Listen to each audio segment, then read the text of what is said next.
Catus Maximus here. The only reason I'm making this video, I picked these up for like 25 cents at a garage sale. Used to seeing as seen on TV. That's been a thing for decades and decades now. What I haven't seen is as seen on YouTube, which is a little surprising. Quite frankly, it's the inference that something or a product is better off advertising that it's on YouTube. So there must have been some kind of trend. All these are is these like little funky kind of, I don't know, latexy kind of cheap rubber bands, and you know, a little series of clips, and you make these little rubber band bracelets. Lots of small parts. Probably not the best to have around small children. And it's a cheap product. I mean, you're selling little rubber bands which cost basically nothing to make,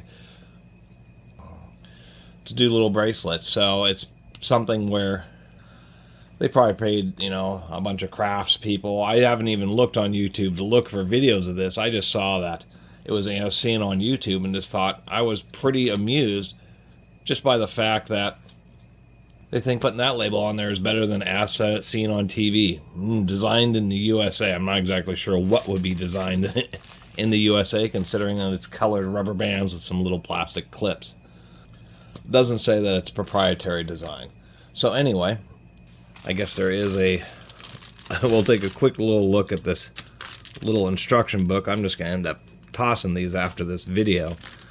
And we have a little tiny series of little tiny S-clips. There's nothing unique or proprietary about this.